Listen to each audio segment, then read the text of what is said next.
ballistic missile program, despite UN sanctions prohibiting the transfer of this material for military purpose. On this last point, none of these components were manufactured in the DPRK. This highlights the DPRK's reliance on foreign manufactured components to sustain its domestic missile program.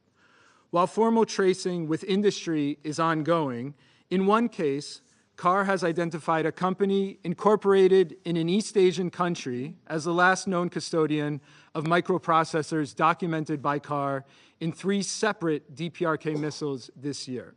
Madam President, CAR has also documented 200 non-DPRK drones and missiles that have been used against Ukraine, consisting of thousands of components.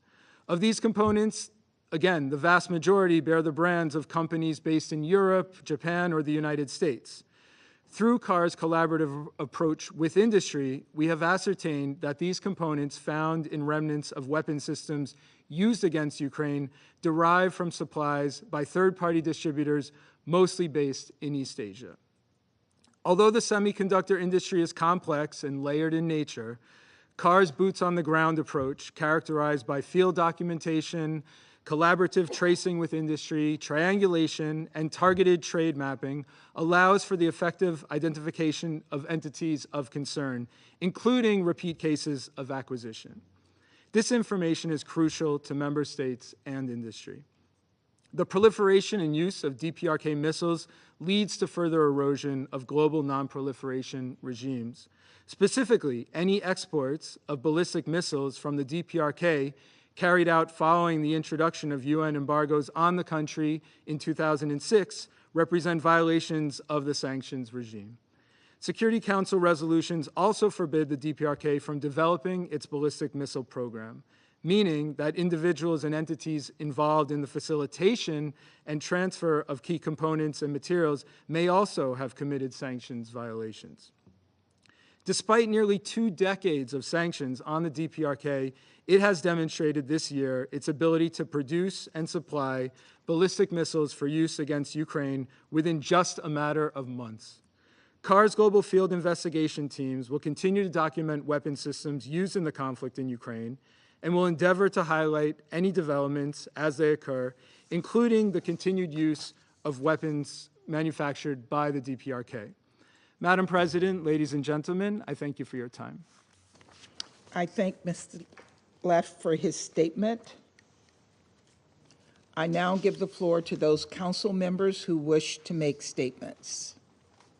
I will give the floor to the representative of France. Merci Madame la Présidente. Je voudrais tout d'abord remercier la secrétaire générale adjointe, Madame Di Carlo, pour sa présentation au Conseil, ainsi que Monsieur Leff pour son exposé. Madame la Présidente, depuis de longs mois, il est clair que la Corée du Nord se rend complice de la guerre d'agression menée par la Russie contre l'Ukraine, en apportant un soutien militaire massif à l'effort de guerre russe. En plus de la fourniture en très grande quantité de munitions et de systèmes d'artillerie, il a été démontré que des missiles balistiques nord-coréens sont utilisés pour frapper l'Ukraine, comme à Kharkiv en janvier dernier, ou encore en juillet et en août. La France condamne le transfert et l'emploi de ces armes, qui représentent de graves violations des résolutions adoptées par le Conseil de sécurité, avec le soutien de la Russie elle-même. Il s'agit d'une menace directe pour la sécurité des Européens et la sécurité internationale. Le soutien nord-coréen à l'agression russe a franchi une nouvelle étape, avec le déploiement de soldats nord-coréens en Russie et leur engagement aux côtés des forces armées russes. La France condamne avec la plus grande fermeté l'engagement direct de ces troupes, qui représente une escalade inacceptable et une extension dangereuse du conflit. Il est clair que l'accroissement du soutien militaire nord-coréen traduit les difficultés rencontrées par la Russie, qui cherche par tous les moyens à poursuivre sa guerre d'agression, avec les conséquences délétères que nous connaissons pour l'ensemble de la communauté internationale. Madame la Présidente, l'accroissement de la coopération militaire illicite entre la Russie et la Corée du Nord constitue aussi un défi grave au régime international de non-prolifération, l'un des piliers fondamentaux de notre sécurité collective. En contrepartie du soutien militaire qu'elle reçoit, la Russie est devenue pourvoyeuse d'impunité et d'assistance aux programmes illégaux d'armes de destruction massive de la Corée du Nord. En mars dernier, la Russie a mis, seule, son veto à la reconduction du groupe d'experts du comité 17-18. Elle a ainsi privé tous les États membres d'une source d'information essentielle sur la mise en œuvre des résolutions de ce Conseil. En septembre dernier, le ministre russe des Affaires étrangères franchissait un nouveau pas en qualifiant la dénucléarisation de la Corée du Nord de question close. Ces propos constituent une remise en cause inacceptable de l'objectif établi par les résolutions du Conseil d'un abandon complet, vérifiable et irréversible des programmes d'armes nucléaires de la Corée du Nord. Lorsque ces missiles sont utilisés pour frapper les populations et les infrastructures civiles de l'Ukraine, la Corée du Nord recueille des informations sur leurs performances qu'elle peut utiliser pour développer son programme balistique. Ces missiles pourraient être employés dans l'avenir sur d'autres théâtres et servir de vecteur à des armes nucléaires. Nous ne pouvons que nous inquiéter des autres contreparties que Pyongyang pourrait demander en matière d'assistance militaire et technologique à ces programmes d'armes de destruction massive pour sa complicité dans cette guerre d'agression. Madame la Présidente, il est de la responsabilité de la Russie de respecter les obligations qui sont les siennes en tant que membre permanent du Conseil de sécurité. Nous appelons donc, encore une fois, la Russie à mettre un terme à sa guerre d'agression. Nous exhortons la Russie et la Corée du Nord à se conformer à leurs obligations internationales, notamment aux résolutions de ce Conseil.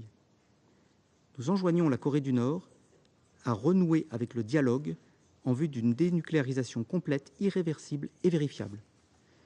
Nous réaffirmons enfin notre détermination à soutenir l'Ukraine qui défend son indépendance, sa souveraineté et son intégrité territoriale. Je vous remercie.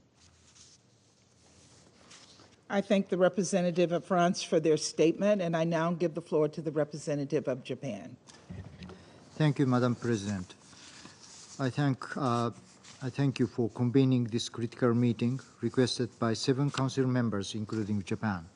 I also thank USG DiCarlo and Mr. Jonas Leff, Executive Director of Conflict Armament Research, for their informative briefings. As we just heard from the briefers, there is enough evidence for the existence and expansion of military cooperation between Russia and DPRK. Their unlawful military cooperation, including direct support by North Korea for Russia's war of aggression against Ukraine, marks a dangerous expansion of the conflict with serious consequences for European and Indo-Pacific security. Russia is continuously attacking Ukraine using weapons supplied by DPRK, violating the relevant Security Council resolutions. The deployment of North Korean troops to Russia and their engagement in combat against Ukraine constitutes a clear violation of international law, including the UN Charter. We, as a responsible Security Council member, cannot just sit still and watch this situation, as the relevance of the Security Council, which has been cultivated over 8 decades, is undermined. The members of the Security Council are the ones, above all, who should lead in adhering to the Council's resolutions, but Russia acts to the contrary. No excuse can justify this fact. The panel of experts established in 2009 was regrettably forced to terminate due to the veto by Russia in April this year. It had been a treasure trove of information over the past 15 years. No reasonable person would doubt that it was Russia's clear intention to veil its unlawful military cooperation with North Korea. Madam President, we now stand at the crossroads whether we take actions and raise our voices to maintain international order based on the rule of law, guided by the UN Charter, or we remain silent in the face of this unprecedented threat to the values and the order of the UN system and the relevance of this Council. Japan, particularly as an elected member of the Security Council over the past 2 years, has been taking actions to defend the value of the UN and will continue to do so for all time to come. The Security Council, consisting of only 15 member states, is responsible for addressing challenges to global peace and security on behalf of all 193 UN member states, and this role should never be cast aside in the name of a single country's national interest. Madam President, the threat of North Korean military activities goes beyond the region and now extends around the entire world. The North Korea constitutes to conduct provocations, including an ICBM-class missile launch at the end of October, which has the highest and longest length trajectory of any missile that North Korea has launched to date, with an estimated range capability of 15,000 kilometers, covering 3/4 of the globe.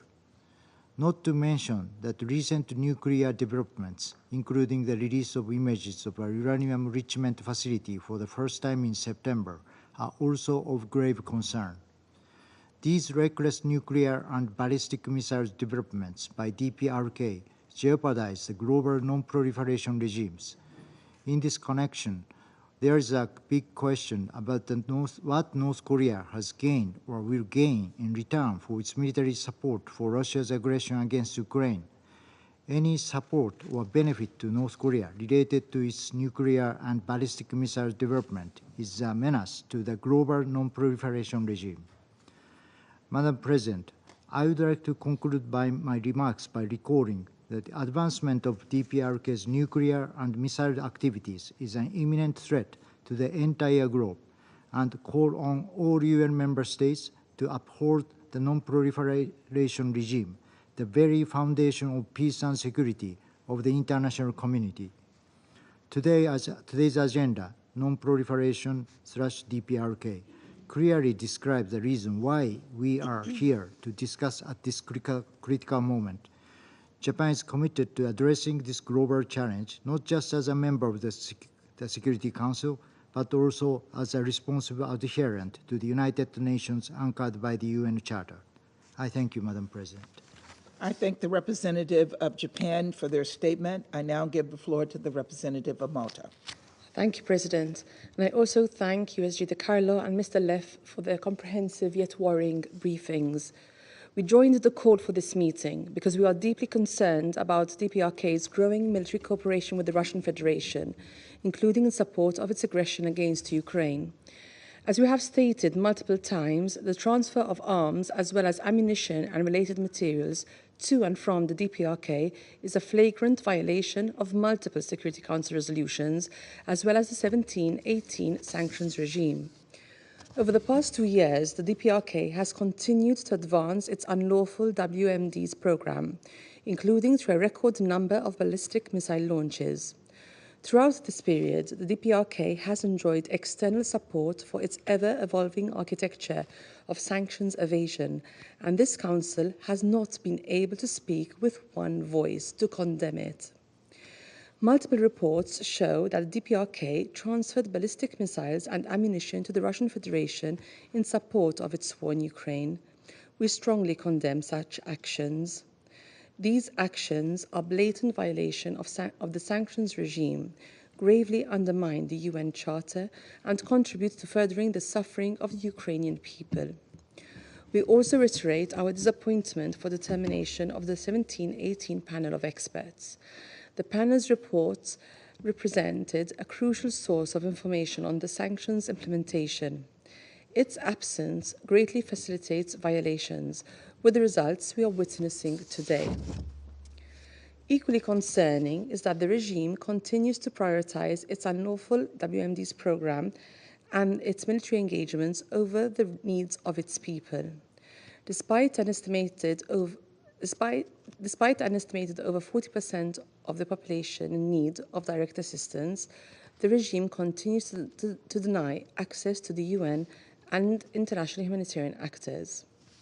President, the threat posed by the DPRK is no longer a regional one. Its advanced missile capabilities, as well as its active involvement in and support for Russia's aggression of Ukraine, have detrimental consequences for European security as well. This is unacceptable, and the Council should send a clear and unified message to the DPRK. Sanctions remain in place, and it is imperative that all member states fully implement them. In this connection, we encourage the 1718 Committee to continue to actively engage with the wider membership, as well as with relevant international organizations, to ensure a constant flow of information. Years of Council's inaction and external support have emboldened the DPRK. We deeply regret that during Malta's tenure on the Council, this threat to international peace and security has continued to grow rather than being addressed, as the mandate of this body would dictate. While we prepare to leave the Council, we will continue to engage on this file towards the ultimate goal of lasting peace and denuclearization in the Korean Peninsula. To this end, we urge all members to set aside their differences and collectively address this situation. I thank you. I thank the representative of Malta for their statement. I now give the floor to the representative of the Republic of Korea. Thank you, Madam President, for convening this important meeting. I also extend my gratitude to USGT Carlo and Mr. Jonah Leff, Executive Director of Conflict Armament Research, for their briefings. Madam President, as the year comes to an end, let me take this opportunity to recap the significant developments we witnessed on North Korea's unlawful WMD program in 2024 and how it kept threatening international peace and security. First, North Korea's redefinition of inter-Korean relations announced early this year marks the culmination of North Korea's nuclear policy. For a couple of years leading up to 2024, North Korea had taken unprecedented steps to develop tactical nuclear weapons, diversify delivery vehicles, and lower the nuclear threshold.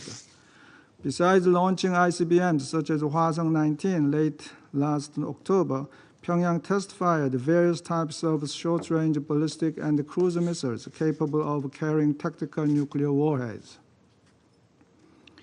North Korea also adopted a nuclear policy law that significantly lowered the threshold for the use of nuclear weapons in 2022 and incorporated that policy into its constitution in 2023.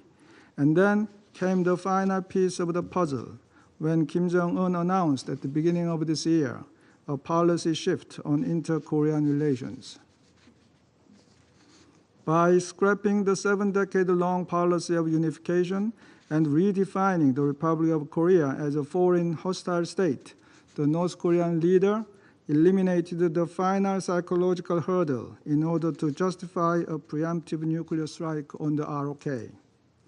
As a follow-up, North Korea took the substantial military step of completely cutting off road and rail links to the south in October.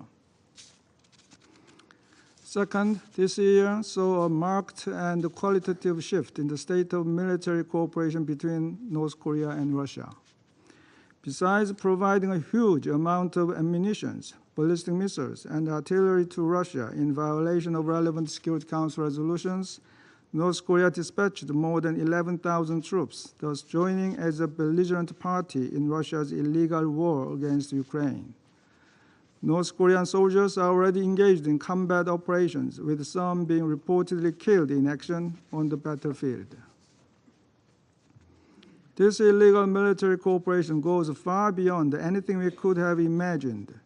When the war first broke out, we never expected that North Korean troops would be fighting on the European battlefield and that Russia would rely on North Korea's military to such an extent. What is all the more worrisome is that no one knows how far this military cooperation will go and where it might end. They may move the goalposts as they see fit as the situation unfolds. With the recently ratified Comprehensive Strategic Partnership Treaty, Russia and North Korea formalized this illicit military cooperation. In addition to gaining first-hand experience in modern warfare and economic benefits from Russia, Pyongyang may acquire advanced military technology, material, and equipment for its nuclear and missile program. We assess that Russia provides the air defense missile system to North Korea. Furthermore, Russia is accepting North Korean workers, which is one of the few revenue sources for cash-strapped Pyongyang. It is deeply troubling that Russian local authorities are openly speaking up about hiring North Korean workers to fill labor shortage, which would be a clear violation of multiple Security Council resolutions. The ROK assesses that 4,000 North Korean workers have been sent to Russia this year alone, and North Korea may use regular passenger rail service resumed earlier this week and other means to dispatch more workers to Russia. Meanwhile, the Russian foreign minister's description of North Korea's denuclearization as a closed issue would seriously undermine the global non-proliferation regime. If Russia abandons its long-held position of denuclearization of North Korea, it will erode the very foundation of the NPT regime. Such an outcome will not be in anyone's interest, in particular the nuclear weapon states, including China and eventually Russia. Madam President, this year is indeed an inflection point. Going forward, however, we must expect further uncertainties looming over the horizon. North Korea has a history of provocative actions during U.S. presidential transitions, designed to grab attention, raise the stakes, and set the stage for direct negotiations with the new U.S. administration. This pattern can recur within the upcoming months. This time, it could be another ICBM or a military satellite launch, or even its 7th nuclear test. Dear colleagues, as members of the Security Council, we should stand united to address North Korea's unlawful WMD program and remain prepared to deal with any possible provocations by the DPRK. We bear a heavy responsibility on our shoulders for the maintenance of international peace and security, as well as upholding the global non-proliferation regime underpinned by the NPT. We must therefore ensure all relevant Security Council resolutions will be fully implemented by all UN member states. I thank you, Madam President. I thank the representative of the Republic of Korea for their statement. I now give the floor to the representative of Slovenia. Thank you, Madam President. I would like to thank USG DiCarlo and Mr. Leff for their valuable contributions. Madam President, my country is deeply concerned with the expansion of military engagements of the DPRK, especially its military cooperation with Russia. This represents an escalation of Russia's illegal war on Ukraine. Firstly, evidence on arms transfers cropped up.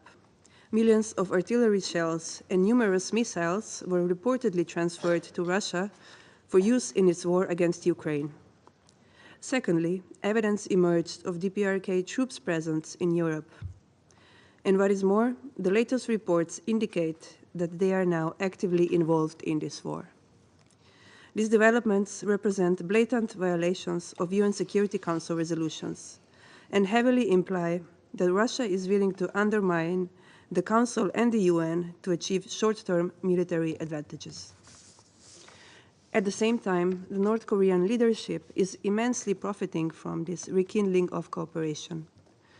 With no considerations being given to international law, the Charter, or Security Council resolutions, there are indications that the DPRK is acquiring new armaments and military technology from Russia.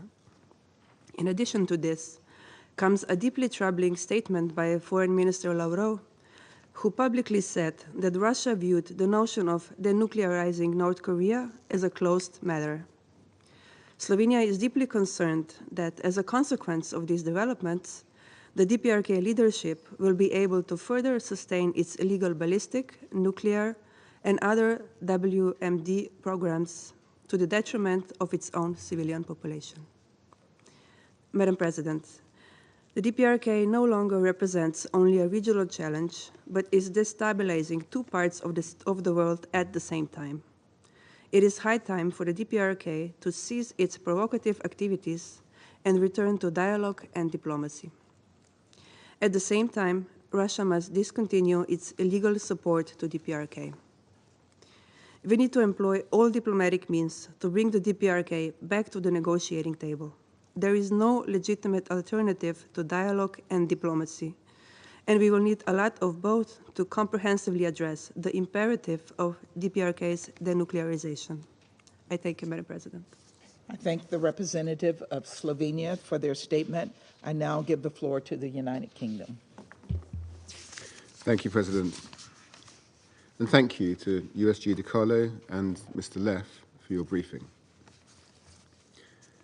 Over the past year, we've seen the DPRK providing increasing support to Russia's illegal war against Ukraine through the supply of munitions, ballistic missiles, and now manpower, with the deployment of more than 10,000 DPRK troops to Russia. The Council should be deeply concerned that DPRK troops are now engaging in direct combat operations against Ukraine, involving themselves directly in the largest war in Europe in a generation.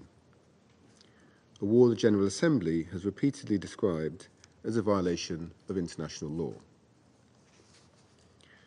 While Russia's growing reliance on third country support comes as no surprise, given its weakened state and its desperate efforts to steal more Ukrainian territory, this is a grave error by DPRK. We call upon Pyongyang to withdraw its forces from the theatre of combat and encourage all countries with influence in Pyongyang to use it accordingly. It should by now be crystal clear to the DPRK, your support for Russia's illegal war in Europe is not in your interests. You must cease this support immediately and return to meaningful engagement with the international community. Colleagues, deepening military cooperation between Russia and the DPRK has significant implications for security and stability in Europe, the Korean Peninsula, and elsewhere. We should all be worried about a DPRK with improved military technology and enhanced capacity to export weapons. Recent reports that Russia intends to transfer MiG-29 and Su-27 fighter aircraft to DPRK further exposes Russia's willingness to raise tensions on the Korean Peninsula and undermine regional stability in the Indo-Pacific, all in service of its war against Ukraine.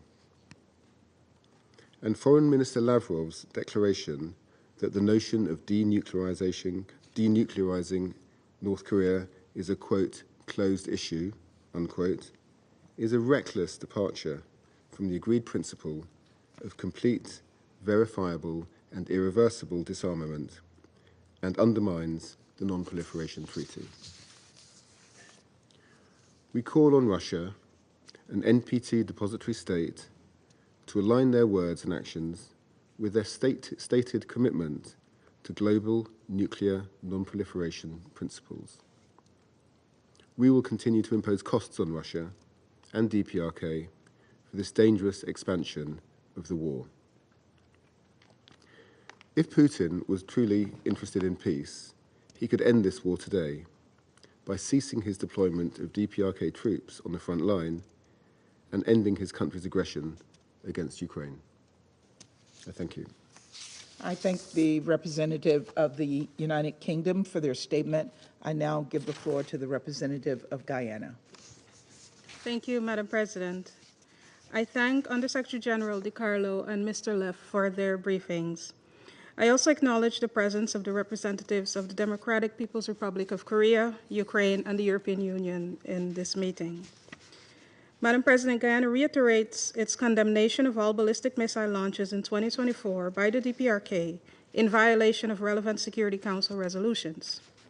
We urge the DPRK to adhere scrupulously to its obligations under these resolutions, to abandon its nuclear weapons program as well as its ballistic missile program, and to destroy all other existing weapons of mass destruction.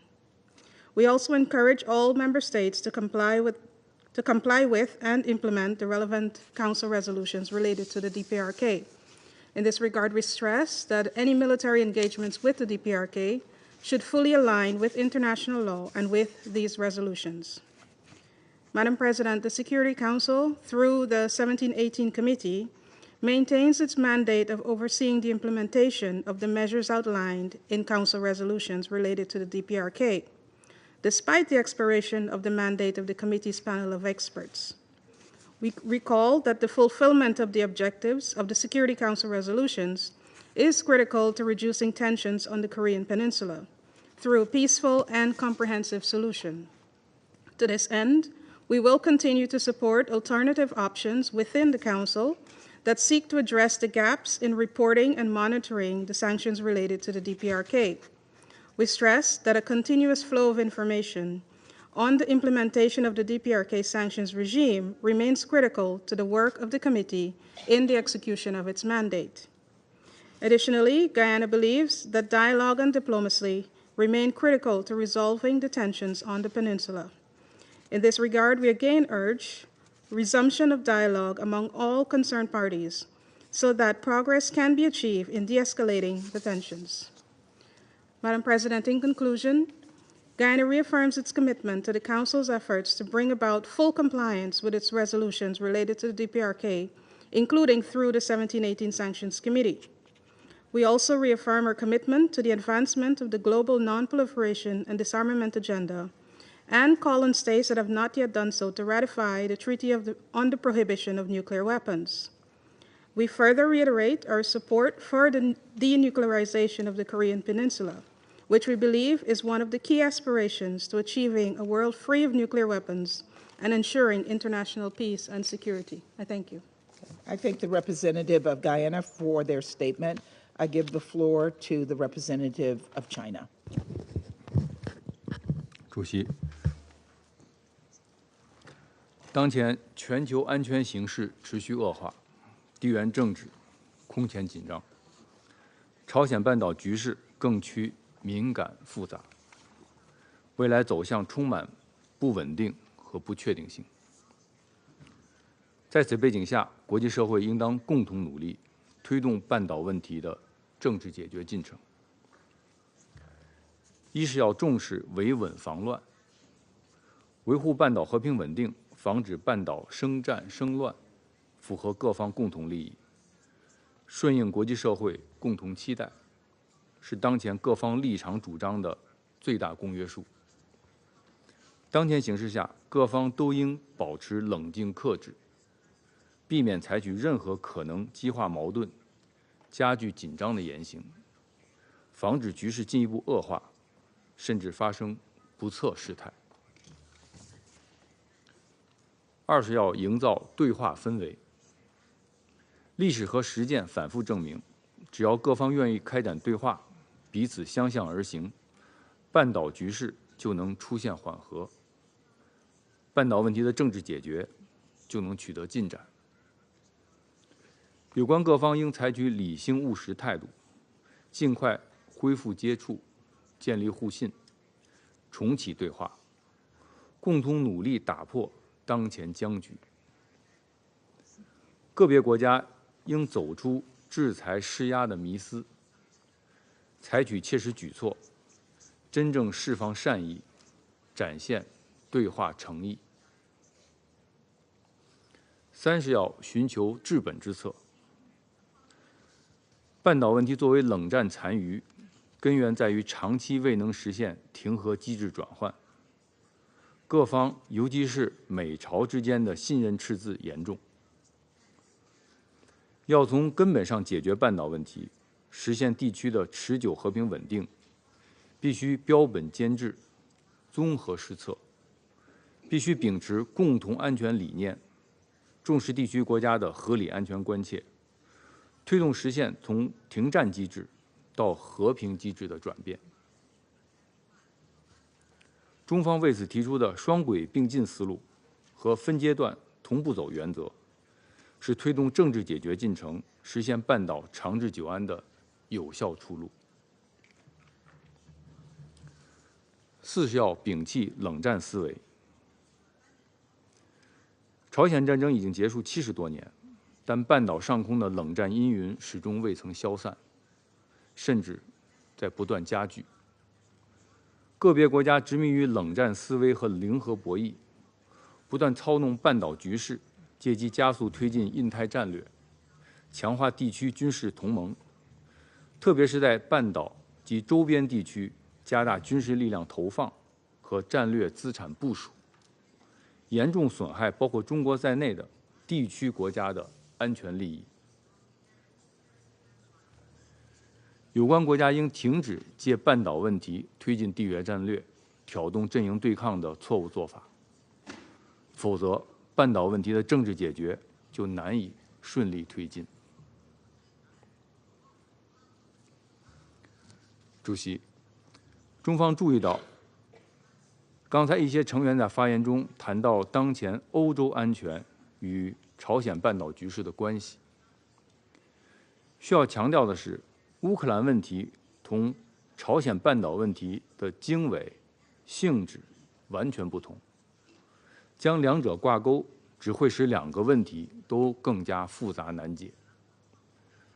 而以担忧欧洲安全和亚太安全相互交织、出现共振为借口，推动北约越界扩权、染指亚太，只会进一步激化地区矛盾，加剧各方对立。中方坚决反对。最后，我愿指出，安理会处理半岛问题的出发点和落脚点，应是推动半岛问题的政治解决进程，而不是单方面施压，更不是政治作秀。安理会通过的各项涉朝决议都应该得到完整、准确、平衡的执行。中国作为安理会常任理事国，一直认真执行各项涉朝决议，履行应尽的国际义务。同时，中国作为半岛近邻和负责任的大国，也一直在以自己的方式为推动早日重启对话、维护半岛和平稳定、实现东北亚地区的长治久安发挥建设性作用。我们呼吁有关各方同中方一道，继续为此做出努力。谢谢。I thank the representative of China for their statement. I now give the floor to the representative of Algeria. شكرا السيد الرئيس. أشكر وكيلة الأمين العام السيدة دي كارلو على إحاطتها. استمعنا بعناية إلى ممثل المجتمع المدني.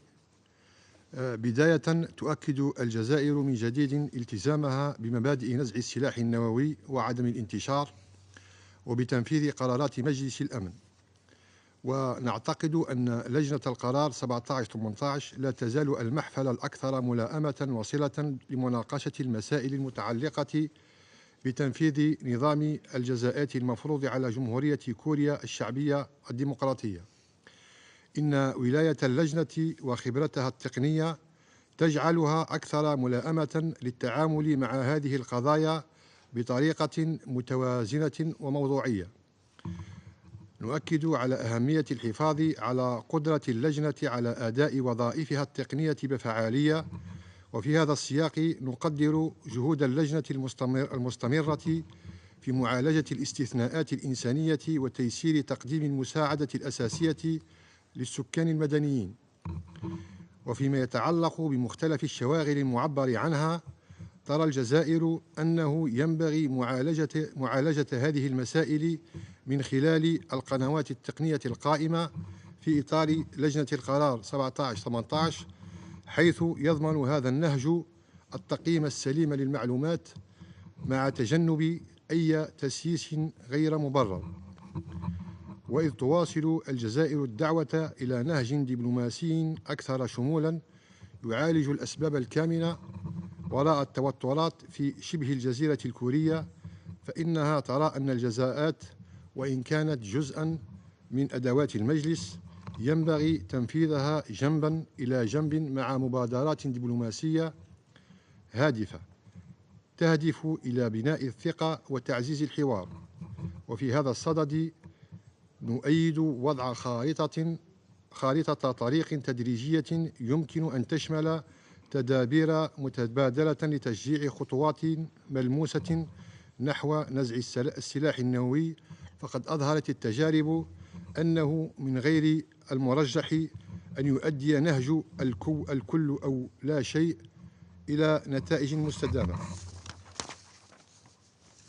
من جهة أخرى، لا نزال نشعر بقلق إزاء تأثير الجزاءات على السكان المدنيين، وندعو إلى مواصلة الاهتمام بالاعتبارات الإنسانية، ونشجع على تنفيذ فعال لآلية الاستثناءات التابعة للجنة، والتي لها دور حيوي في هذا الصدد.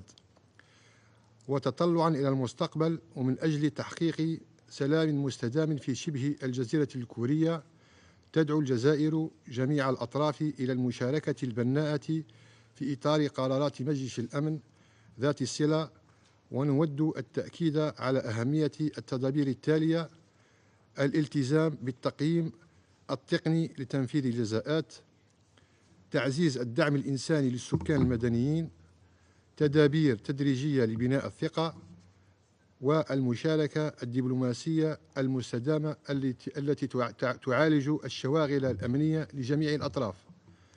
ختاما، وإذ نشجع جميع أصحاب المصلحة على العمل من أجل خفض التوترات وتهيئة الظروف المواتية لإجراء حوار مجد، يظل هدفنا المشترك إقامة سلام واستقرار دائمين في شبه الجزيرة الكورية بالوسائل الدبلوماسية. شكرا للسيد الرئيس. I thank the representative of Algeria for their statement. I now give the floor to the representative of Sierra Leone. Thank you, Madam President. We thank USG Ms. Rosemary DiCarlo for her important briefing. We take note of the contribution of Mr. Jonah Leff. At the outset, Sierra Leone reaffirms its unwavering commitment to the principles of disarmament, non-proliferation, and international peace and security, and calls for concerted and concrete efforts to combat proliferation efforts worldwide. We reiterate the provision of the Charter of the United Nations that states that all members shall settle their disputes by peaceful means in such manner that international peace and security are not endangered. Madam President, the DPRK's advancement of its nuclear and ballistic missile program is a cause for concern and requires the highest level of attention. We reiterate a call for the DPRK to respect and fully comply with its obligations under the numerous Security Council resolutions that prohibits its continuous and alarming nuclear and ballistic weapons program.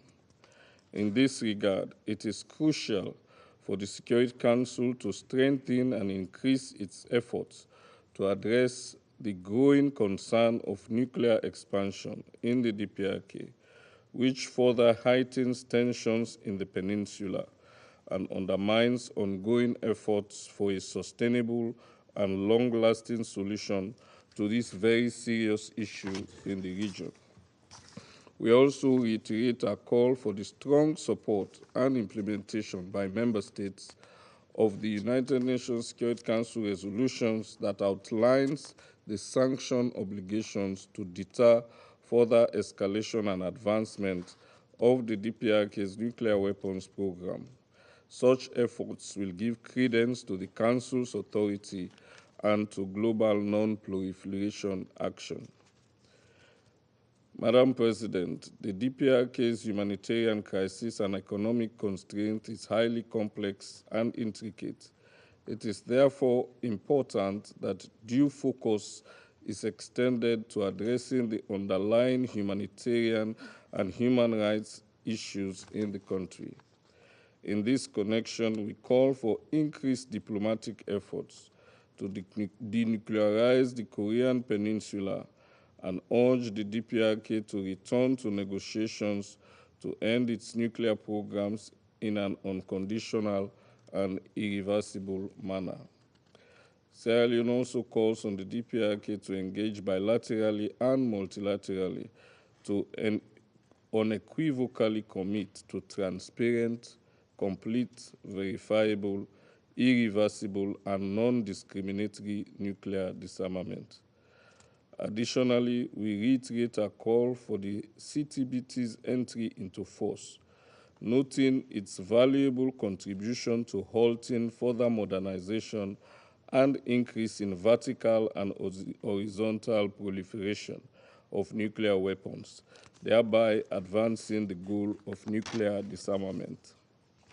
We conclude by echoing our previous call for the need for a holistic and comprehensive assessment of the nuclear program of the DPRK, drawing upon the global efforts for non-proliferation to promote international peace and security. I thank you. I thank the I thank the representative of Sierra Leone for their statement. I now give the floor to the representative of Ecuador.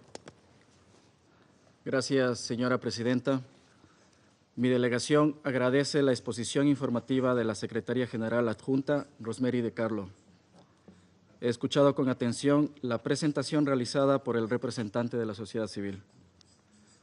El Ecuador expresa su profunda preocupación ante las reiteradas acciones de la República Popular Democrática de Corea que violan de manera flagrante las resoluciones de este Consejo, socavando el régimen de no proliferación nuclear y exacerbando las tensiones regionales y globales.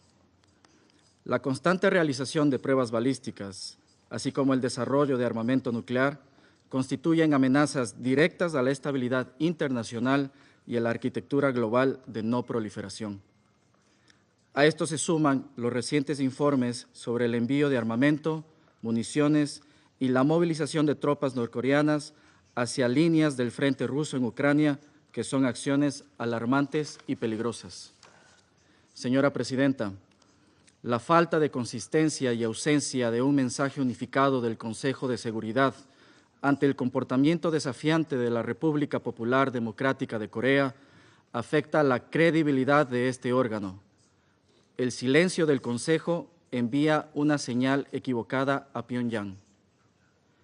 En el pasado, el Consejo de Seguridad fue capaz de enviar un mensaje unánime y claro frente a violaciones por parte de la RPDC, pero hoy lamento profundamente el estancamiento que caracterizan las deliberaciones de este Consejo. Mientras las diferencias continúan obstaculizando una respuesta colectiva efectiva, las amenazas a la paz y seguridad internacionales se multiplican.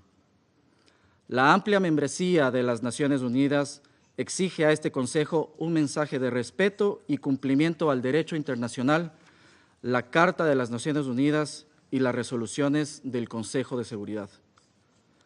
Debemos recordar que la Carta de las Naciones Unidas nos confiere la responsabilidad primordial de mantener la paz y seguridad internacionales. Este principio debe guiar nuestras decisiones por encima de cualquier otra consideración. Distinguidos colegas, las acciones unilaterales que priorizan el poder militar sobre el diálogo y la cooperación erosionan los pilares sobre los cuales se construyó esta organización. En este contexto, el Ecuador hace un llamado a la RPDC para que cese inmediatamente sus actividades provocadoras y se comprometa de manera plena con sus obligaciones internacionales asumidas bajo la Carta de las Naciones Unidas. Al ser esta la última vez que mi país tiene la oportunidad de tratar este tema luego de 2 años de membresía en este Consejo, exhortamos nuevamente a los miembros con mayor influencia con la RPDC a restaurar su compromiso hacia la búsqueda de soluciones dialogadas y evitar escaladas innecesarias que podrían tener consecuencias catastróficas. La diplomacia debe prevalecer. Muchas gracias. I thank the representative of Ecuador for their statement. I now give the floor to the representative of the Russian Federation. Госпожа председатель, приветствуем участие в заседании постоянного представителя Корейской Народно-Демократической Республики. С удивлением выслушали госпожу Розмари Ди Карло. Это был весьма своеобразный брифинг высокопоставленного представителя ООН, основанный на сообщениях прессы, которые ООН не может подтвердить. Так что же вы тогда приводите эти данные с этой трибуны? Те, кто вас слушает, последнюю фразу не расслышат, а будут воспринимать сказанное вами, пересказ вами газетных инсинуаций за чистую монету и мнение ООН. Получается, вы участвуете в раскручивании фейкового политизированного нарратива в нарушении своих обязательств по статье 100 Устава ООН. О характере оценок господина Лефа я уже высказывался. Повторяться не буду. Как мы ранее говорили и о выводах ряда членов почившей в БОЗе группы экспертов,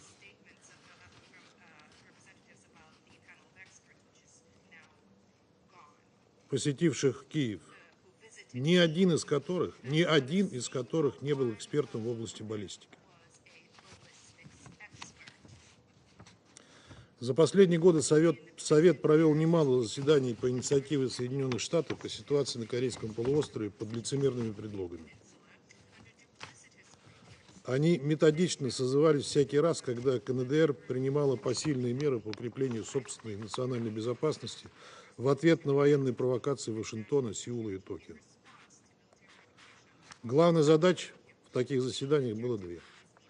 Возложить на Пхеньян всю полноту ответственности за деградацию ситуации на полуострове и изобразить себя в качестве главных региональных миротворцев. Однако это не просто так.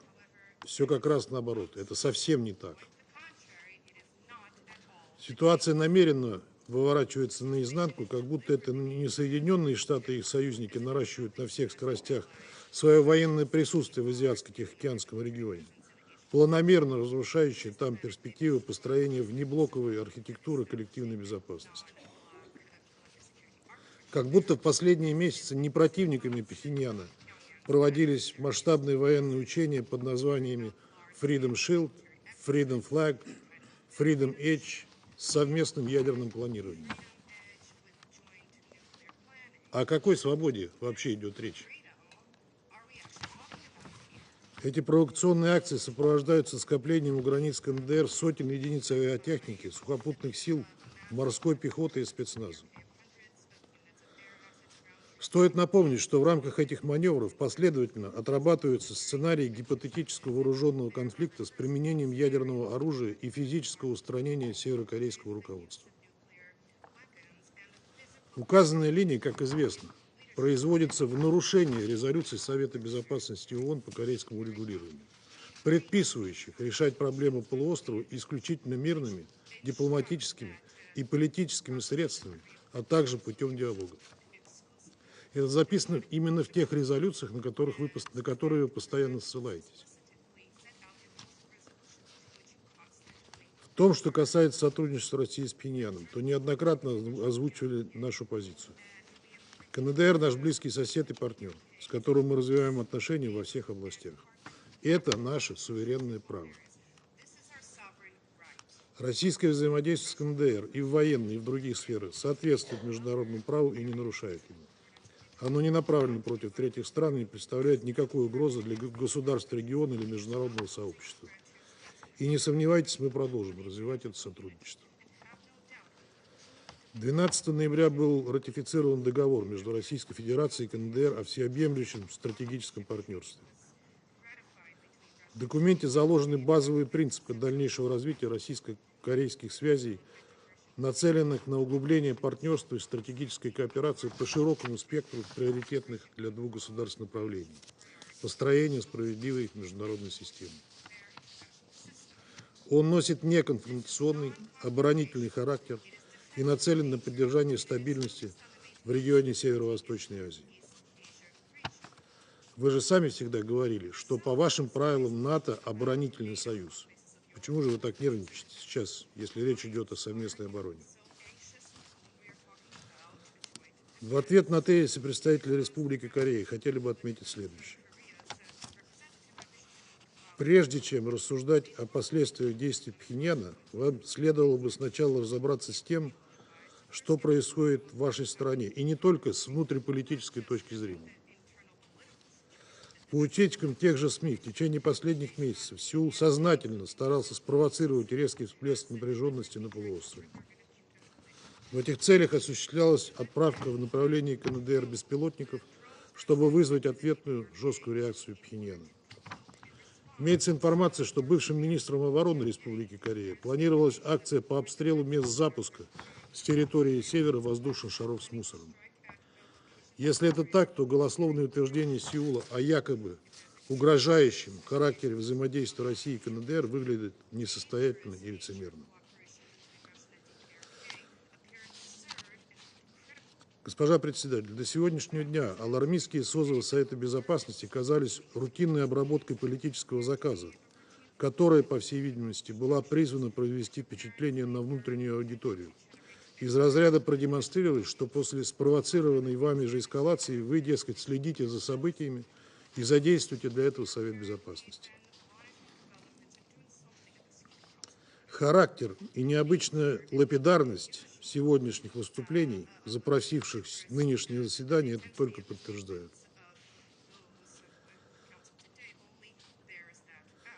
Как и идентичных излагаемых вами тезисов. Мы могли бы еще больше сократить время этой увлекательной встречи, если бы вы выделили кого-нибудь одного выступить от имени всех 7 запросивших это заседание стран. Это бы ничего не добавило и ничего не убавило из вашего нарратива. Однако выбор темы для сегодняшнего заседания пересекает все рамки приличия. Какое право имеет США и его союзники в регионе читать мораль о расширении вовлеченности КНДР в военную активность, тогда как именно Вашингтон последовательно занимается этим по всему миру с самыми разрушительными последствиями? Эти обвинения не только лицемерны. Это еще и попытка отвлечь внимание от патовой ситуации как внутри Украины, так и на линии боевого соприкосновения, а также оправдать участие в конфликте натовских военных специалистов. В рамках гибридной войны с целью нанесения России стратегического поражения, о чем франкосаксы и их союзники не стесняются заявлять открыто, они не только накачивают киевский режим различными видами вооружений, но и перебрасывают на Украину свои войска. В рядах ВСУ сражаются военнослужащие западных армий. Это факт. И это никакие не добровольцы, а офицеры, без которых было бы невозможно использовать не то что западное дальнобойное оружие, но и украинские средства дальнего поражения. Без их участия, без данных космической разведки, которой, как вы понимаете, у Киева быть не может, без специалистов по программированию полетных заданий, украинцы не смогли бы использовать ракетную технику.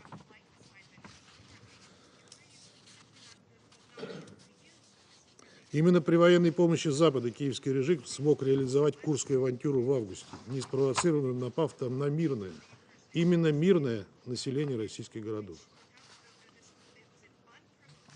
ВСУ в упор расстреливали гражданских лиц, похищали их и препятствовали эвакуации.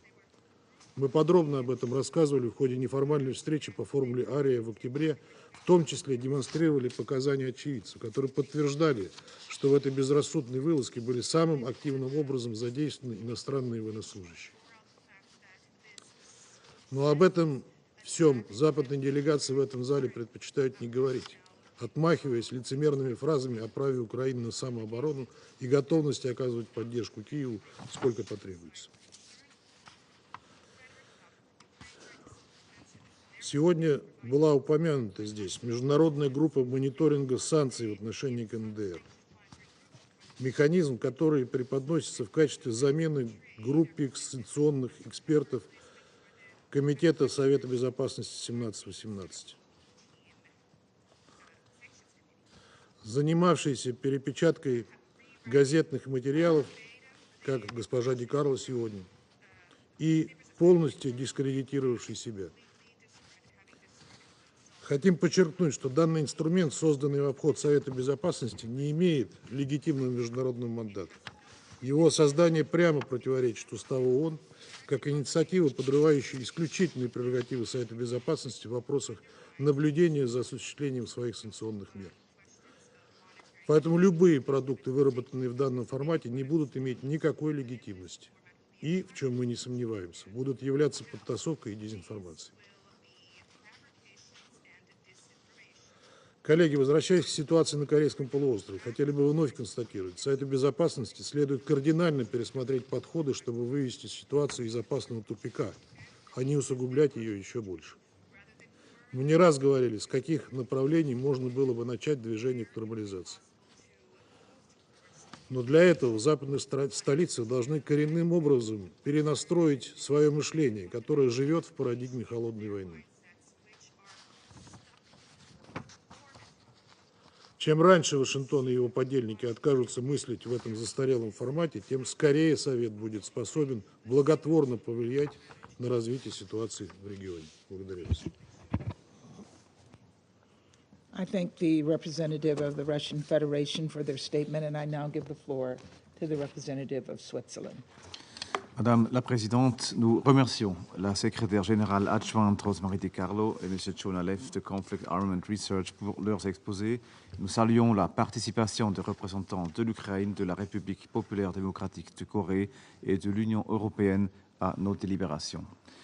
Les rapports qui viennent d'être faits sont profondément troublants et, si confirmés, les faits constitueraient non seulement des violations du droit international, mais représenteraient un développement qui risque d'avoir de graves conséquences pour la sécurité européenne, asiatique et globale. Trois aspects nous semblent particulièrement importants. Premièrement, d'un point de vue légal, un déploiement de troupes des forces armées par la RPDC, si avère, s'ajouterait au nombre croissant de rapports fondés faisant état du transfert illégal d'armes à la Russie. Toute transaction d'armes avec le RPDC constitue une violation des sanctions de ce Conseil. Cela concerne la vente, l'achat, l'importation et l'exportation d'armes vers ou depuis la RPDC, l'emploi de missiles balistiques de type KN-23 et l'impact de leur utilisation sur la population civile ukrainienne soulèvent également des questions quant au respect du droit international humanitaire. Une coopération militaire telle que décrite serait également proscrite selon les résolutions 17-18, 18-64-14 et 22-70, alors que la résolution 23-97 prévoyait le rapatriement de tous les travailleurs étrangers de la RPDC. La présence de milliers de troupes est inconciliable avec la lettre et encore moins l'esprit de cette résolution, ainsi que d'autres résolutions contraignantes. Une violation du droit international en alimente ainsi une autre. Les infractions aux sanctions envers la RPDC soutiennent l'agression militaire de la Russie contre l'Ukraine. La Suisse regrette vivement que la prolongation du mandat du groupe d'experts sur la RPDC ait échoué à cause d'un veto russe, alors que ce groupe menait des enquêtes sur les allégations des transferts illégaux d'armes entre la RPDC et la Russie. Deuxièmement, la Suisse condamne l'agression militaire de la Russie contre l'Ukraine. Il est consternant que, malgré les appels clairs et répétés de l'Assemblée générale et de la Cour internationale de justice, la Russie continue son agression militaire. L'envoi des forces armées des pays tiers pour la soutenir irait à l'encontre non seulement de ces appels, mais aussi de l'esprit de la Charte des Nations Unies elle-même. Nous appelons la RPDC et toute tierce partie à s'abstenir de toute action susceptible d'alimenter l'agression militaire russe. Et nous appelons une nouvelle fois la Russie à cesser immédiatement les hostilités et à retirer ses troupes de l'ensemble du territoire ukrainien. Finalement, en ce qui concerne l'architecture de non-prolifération soigneusement construite au fil des 5 dernières décennies, nous appelons la RPDC à prendre des mesures concrètes en vue d'abandonner ses programmes d'armes nucléaires, de missiles balistiques et d'autres programmes connexes de manière complète, vérifiable et irréversible, et à respecter le moratoire sur les essais nucléaires qu'elle s'est imposé. La Suisse appelle la RPDC à se soumettre à nouveau et le plus tôt possible au traité de non-prolifération et aux garanties de l'AIEA, ainsi qu'à signer et ratifier le traité d'interdiction complète des essais nucléaires. La Russie, comme État dépositaire du TNP, est appelée à le renforcer, non à l'affaiblir. Madame la Présidente, ce Conseil a la responsabilité et le devoir de répondre au double défi que représente l'agression militaire contre l'Ukraine et de dénucléarisation de la péninsule coréenne. En ce qui concerne l'Ukraine, la Suisse continue de soutenir la recherche d'une solution pacifique et reste prête à contribuer à tous les efforts visant à promouvoir la paix conformément à la Charte de l'ONU, en particulier les principes d'intégrité territoriale et d'indépendance. Rien ne peut justifier les conséquences humanitaires, sociales, psychologiques et économiques désastreuses de cette agression militaire. Elle nuit à tout le monde et ne profite à personne. Nous continuerons également notre engagement pour une péninsule coréenne dénucléarisée et en paix, et encourageons également le recours aux bons offices du secrétaire général pour un retour au dialogue, à la désescalade et dans la recherche de solutions diplomatiques. Nous encourageons la RPDC à engager un dialogue constructif avec le Conseil et le système onusien. Je vous remercie. I thank the representative of Switzerland for their statement. I now give the floor to the representative of Mozambique. Madam President, Mozambique wishes to commend the United States Presidency for convening this briefing section. We thank Mrs. Rosa DiCarlo and the Secretary General for Political and Peace-Building Affairs, and Mr. John Leff, Executive Director at the Conflict Armament Research, for their briefing and update on the subject under consideration. We acknowledge the presence of the representatives of Democratic and People's Republic of Korea in this meeting.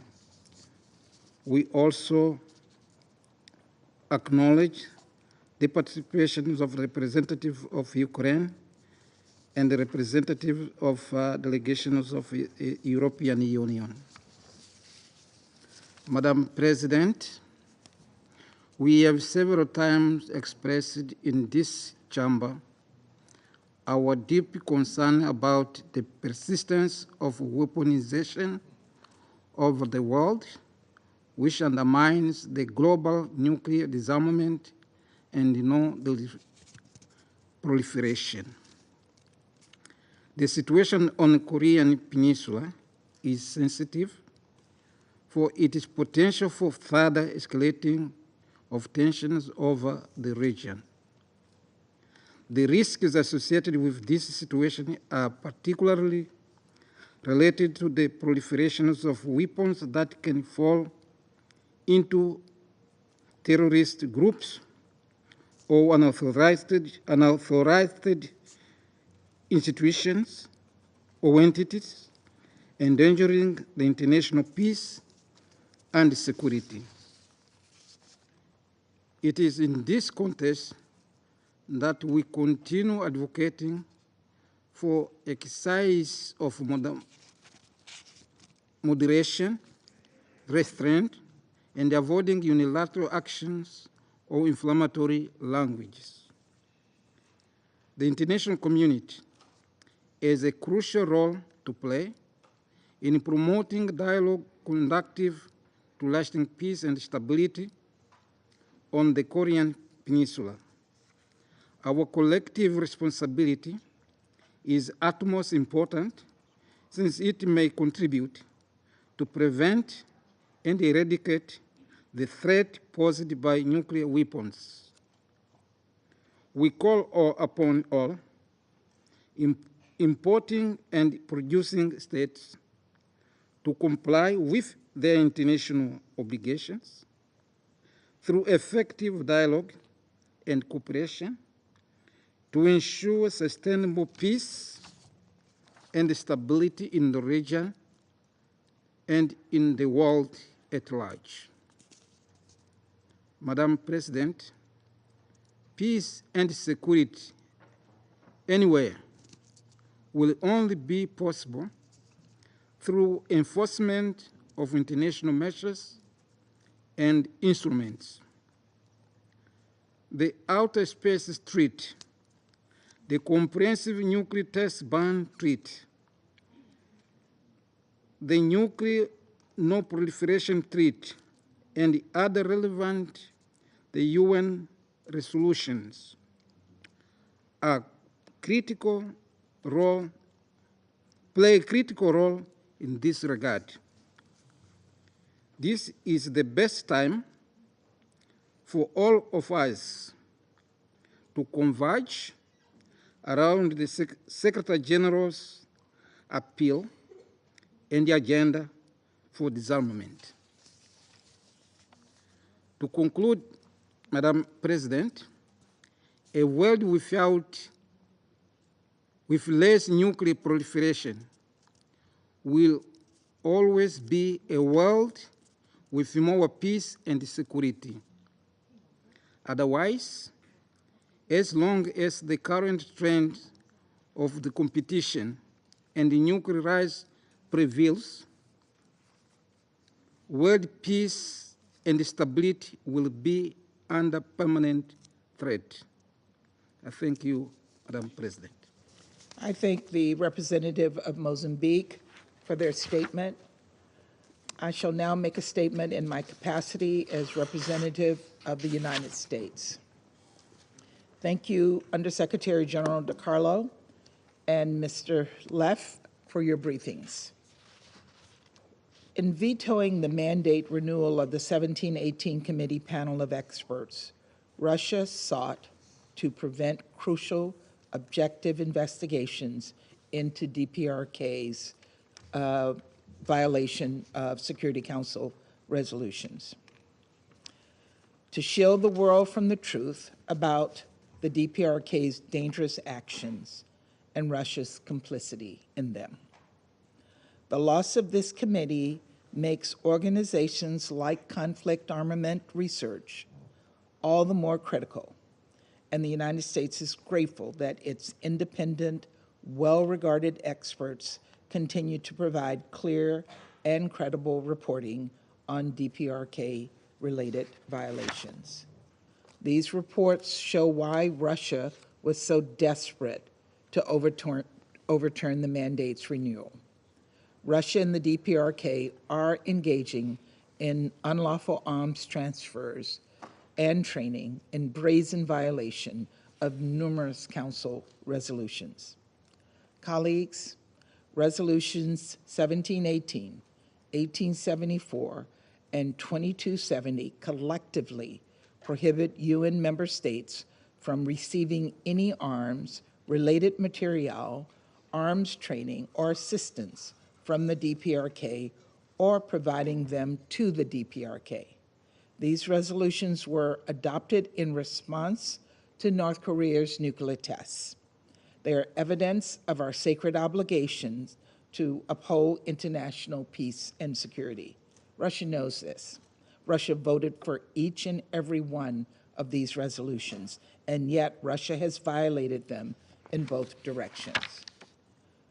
We assess North Korea has now sent Russia more than 20,000 shipping containers of munitions to date, containing at least 6 million heavy artillery rounds, along with well over 100 ballistic missiles. The Center for Armament Research's independent findings corroborate what we have seen in press reporting and other open source analysis.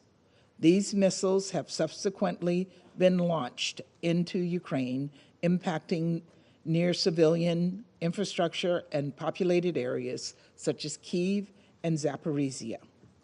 And the DPRK continued preparations to transfer more missiles to Russia in late 2024. We also have information that a large number of DPRK Origin 170 millimeter long-range self-propelled artillery pieces and 240 millimeter long-range multiple rocket launchers are being introduced into the conflict. And now Russia turns to the DPRK for manpower as well as munitions in order to carry out its war of aggression against Ukraine, welcoming more than 11,000 DPRK troops onto its soil. And this is not from the press, this is from the DPRK. And not just any soldiers. North Koreans sent elite special forces units to Russia. This marks the first time North Korean troops have participated in large-scale ground combat operations in more than 70 years, and the first time they've done so outside the Korean Peninsula. And Russia is likely to use the deployment as a basis for future combined training exercises with the Korean People's Army. This is not a one-way street. The more Russia relies on the DPRK's support, the more the DPRK extracts it in return, exacerbating threats to peace and security, not only in Europe, but across the globe. In recent months, Russia has provided training to DPRK troops in artillery, UAV, and basic infantry operations, including trench clearing, an indication DPRK soldiers are participating in frontline operations and directly engaging in hostilities against Ukraine. We also have information that Russia has transferred air defense systems to the DPRK. The Kremlin continues to provide free and subsidized refined petroleum to the Kim regime above the UN-mandated 500,000 barrel cap, as well as sell dual-use technology and equipment. What's more, we are particularly concerned about Moscow's intent to share satellite and space technologies with Pyongyang, which the war in Ukraine has plainly demonstrated is crucial to an army's communications and intelligence gathering capability on the modern battlefield. And it continues to shield the DPRK from joint actions in this council, obstructing DPRK sanctions implementations while attempting to escape reproach for its violations. Alarmingly, we assess that Russia may be close to accepting North Korea's nuclear weapons program, reversing Moscow's decade-long commitment to denuclearize the Korean Peninsula. We believe that Moscow will become more reluctant not only to criticize Pyongyang's development of nuclear weapons, but also further obstruct passage of sanctions or resolutions condemning North Korea's destabilizing behavior, as we've already seen. Colleagues, every single one of us must call out this recklessness, every single one of us. For far too long, China has provided political cover for Russia's violation, emboldening the DPRK to continue its ballistic missiles launches, among other dangerous, provocative behavior. This is not the behavior of any responsible member state, let alone two permanent members of the Council. Responsible Council members take seriously their duty to counter threats to international peace and security. Responsible Council members uphold resolutions that curb proliferation and remand recourse for human rights abuses. Responsible Council members have no reason to fear independent, objective experts, and responsible Council members do not enable tyrants for their own political gain. Colleagues, just 2 years ago, I visited Ukraine. I saw up close the devastation and despair, the mother in Kyiv who had to hold her daughter's lifeless hand after a Russian attack on her apartment building, the child who desperately wanted to return to school, the humanitarian aid worker who was detained and tortured by Russian forces, so traumatized she could barely speak. I will never forget the horrors unleashed by Putin, but I will also never forget the resilience of the Ukrainian people.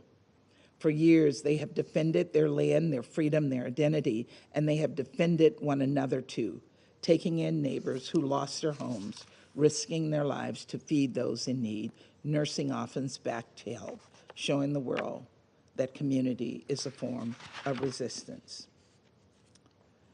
Today, they face new threats, dangerous threats. No veto can deny that harsh reality. I know that the people of Ukraine will continue to stand up to oppression, to imperialism, to reckless proliferation, but all of us must stand up with them. And so once again, the United States calls on Russia to cease military cooperation with the DPRK, to end the senseless war of aggression against Ukraine and immediately withdraw its forces from Ukrainian territory within its internationally recognized borders. I also want to respond to China about engaging in dialogue with the DPRK. We have said repeatedly, we're open to unconditional dialogue with the DPRK.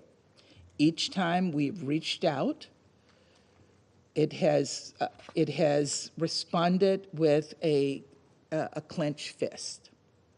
And we would welcome further dialogue with the DPRK as I speak here today. So finally, we have to continue to work to meet our responsibilities as members of this council to uphold the charter we have all sworn to protect. The people of Ukraine demand this of us. They deserve it from us. They deserve a just and lasting peace. So let us all do our part to help them realize that. Thank you very much. I resume my function as president of the council. The representative of China has asked for the floor to make a further statement. I give them the floor. 主席，我本来不想发言的，但是你刚才以美国代表身份发言的时候，一再点到中国的名字，所以我想我有必要做一个简短的回应。你刚才发言中对中国在半岛问题上的政策和立场进行歪曲和抹黑，这完全不可接受。中国作为负责任的大国和安理会的常任理事国，一贯主张根据宪章的宗旨和原则，和平解决争端。我们一直努力推动有关地区冲突和紧张局势的政治解决。无论是乌克兰问题上，还是半岛问题上，中方都在为和平疾呼，为对话奔走，为维稳努力。我们会继续这么做。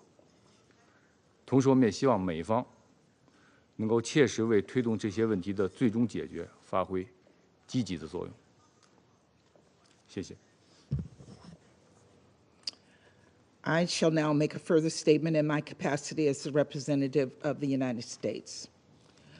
I'm not going to respond directly because the issues that are on the floor now at hand is whether China has been giving support to Russia's efforts and protecting the ROK. Protecting the DPRK. And we have seen that over and over in this council. So I leave where I started in my statement. I think that statement stands for what I said. So I thank you very much. And unless there is another response, I will now give the floor to the representative of the Democratic People's Republic of Korea. President, 2024 draws a close with its record as the most complicated and tragic year in the modern history. However, even today, we still witness the repetition of the abnormal practice at the UN Security Council, where discussion of the practical matter directly related to the international peace and security are put aside, while some individual member states are unreasonably taking issue with independent sovereign state for the sake of their narrow geopolitical interest.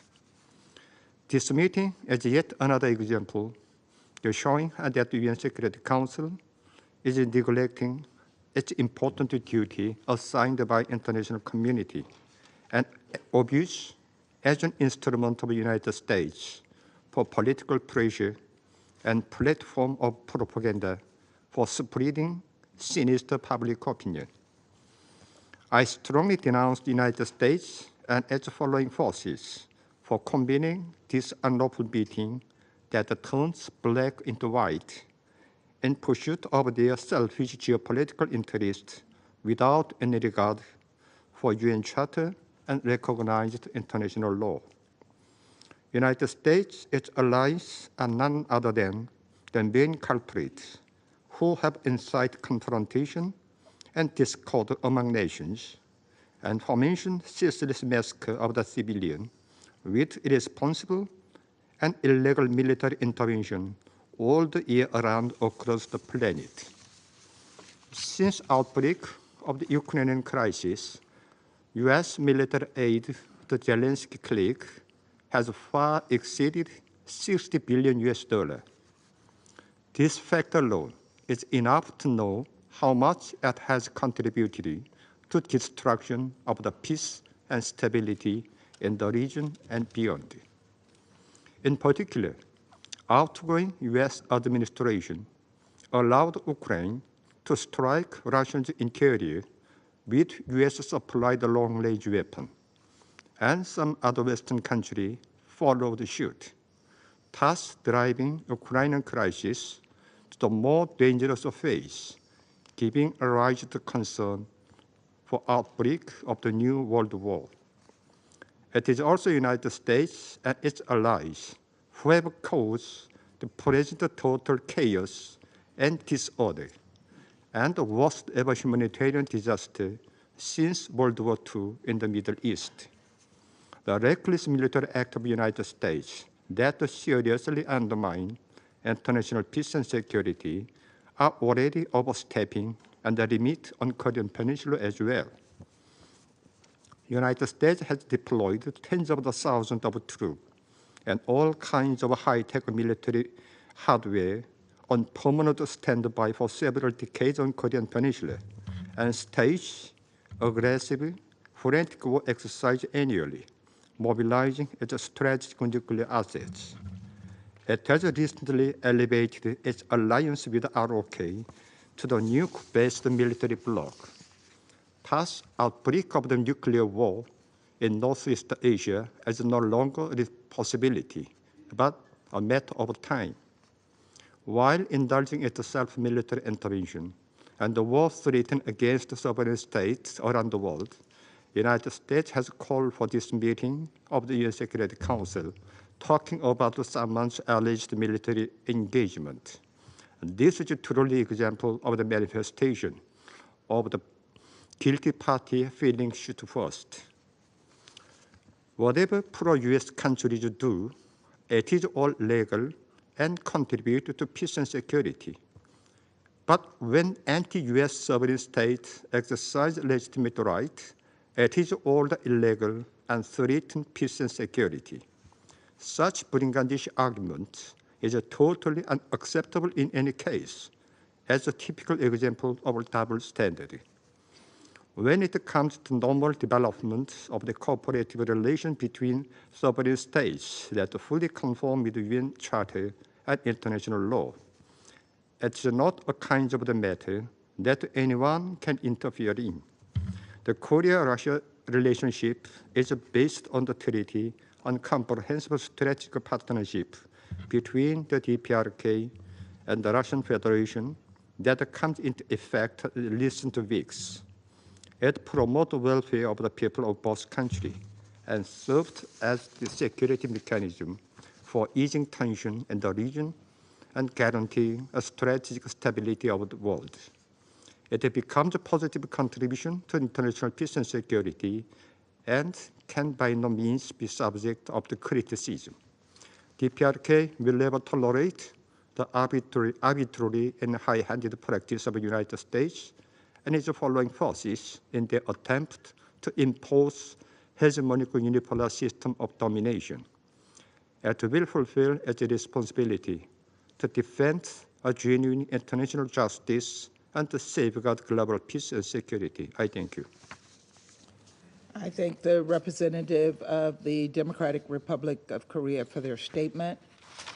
I now give the floor to His Excellency, Mr. Stavros Lambrinidis, head of the delegation of the European Union to the United Nations.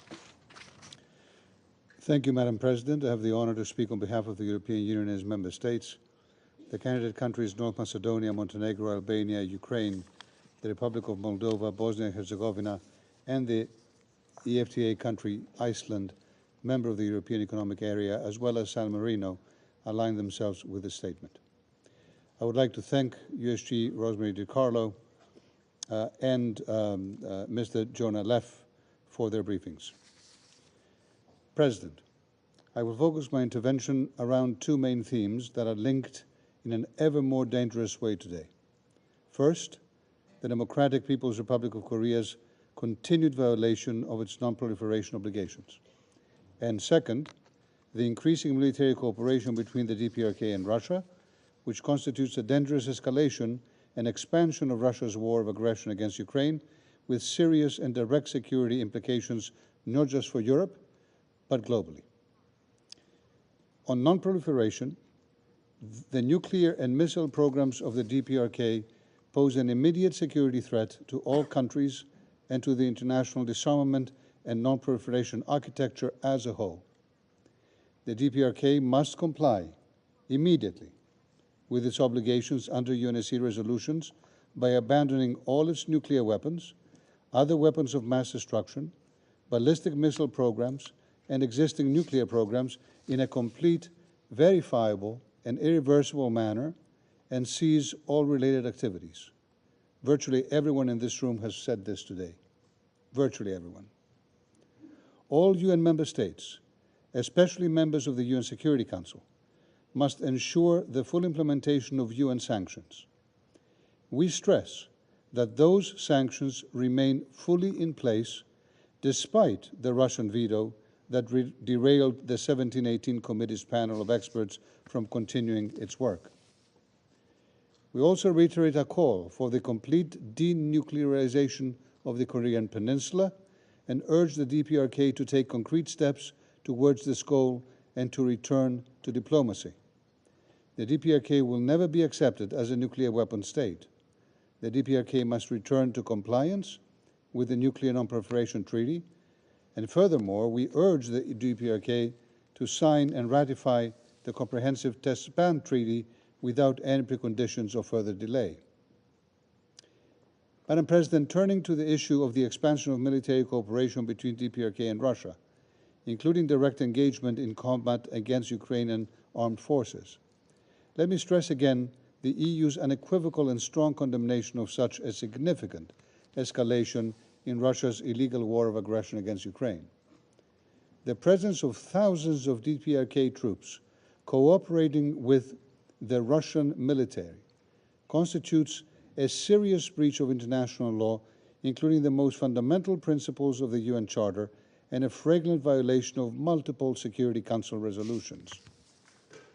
This is a hostile act by the DPRK, which carries serious consequences for regional and global peace and security. Russia is knowingly spreading instability and escalation, not just in Europe anymore, but also on the Korean Peninsula and in the wider Indo-Pacific region. But the DPRK and Russia have been deepening their military cooperation in other areas as well.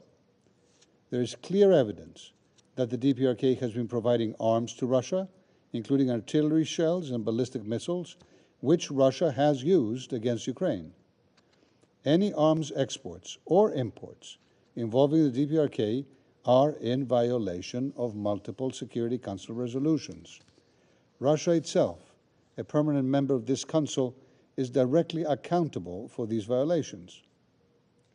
We urge third countries to cease all assistance to Russia's war of aggression. This includes not only direct military support, but also the provision of dual-use goods and sensitive items that sustain Russia's military-industrial base. President, the interlinked character of these developments is increasingly evident and alarming.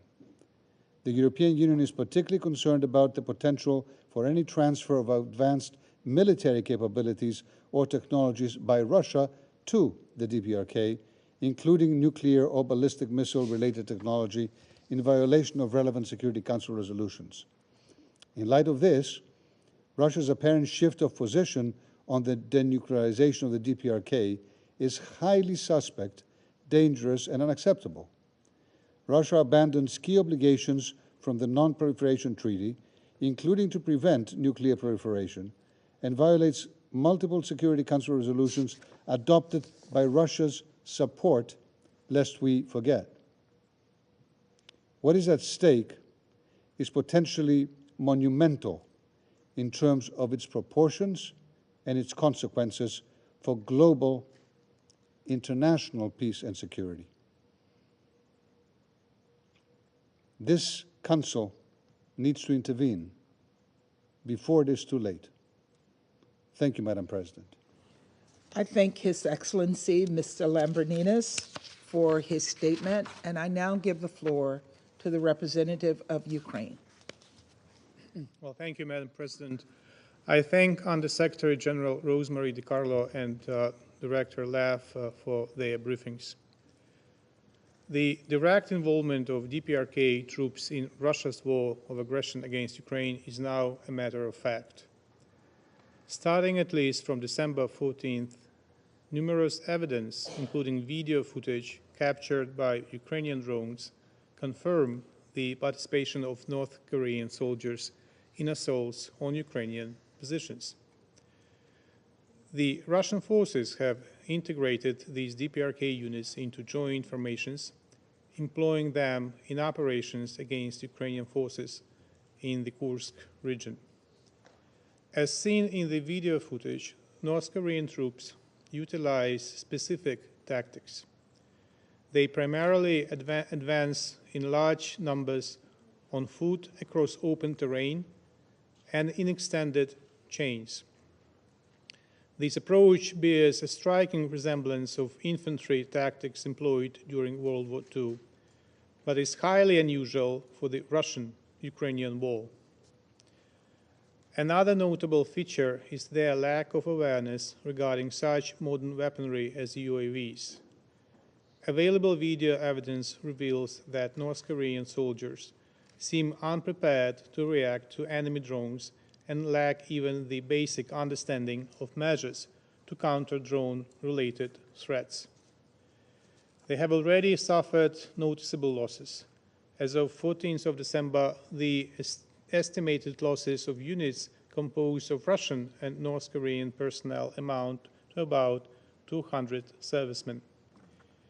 Against this backdrop, the DPRK continues to supply weapons and ammunition to Russia. In particular, since December 2023, the DPRK has transferred over 20,000 containers of munitions and military equipment, as well as over 100 ballistic missiles to Russia, used by Moscow against Ukraine. The most recent case was registered last Friday when Russia used a DPRK missile in its massive strike against Ukraine's critical energy infrastructure. The delegation of Ukraine informed the Security Council of this strike at the meeting on Monday. It should be stressed that through these arms transfers, Russia and the DPRK are flagrantly violating the UN arms embargo on the DPRK envisaged by multiple UN Security Council resolutions. Moreover, Russia's training of DPRK troops also violates the above resolutions. I wish to reiterate that neither Russia nor the DPRK would be able to produce missiles to the current amount if components manufactured by third countries were not available to Moscow and Pyongyang through various loopholes in sanctions regimes. Russia also uses the existing loopholes to provide its own military assistance to the DPRK, including sensitive technologies. No doubt, the components from third countries and military technologies from Russia, which likely include advanced ICBM technology, contribute significantly to the development of the DPRK nuclear and ballistic missile programs, including ICBMs. There are about 7,000 kilometers from the DPRK to Ukraine, and I do not need to remind the range of ICBMs and what countries are within this range. It clearly illustrates that the issue of Ukraine and the Korean Peninsula are clearly not different issues. The actions of Moscow and Pyongyang have made them interconnected. These steps by Moscow and Pyongyang undermine international efforts aimed at achieving the complete, verifiable, and irreversible denuclearization of the Korean Peninsula. In this regard, we commend recent decisions by our partners to strengthen sanctions against Russia and the DPRK and call for further decisive measures on the matter. Due to Russia's expansion of the war against Ukraine, security in Europe and in the Indo-Pacific are now directly linked. Putin wants to create more problems for the world in Asia, and this is why the Russians are training North Korea in modern warfare.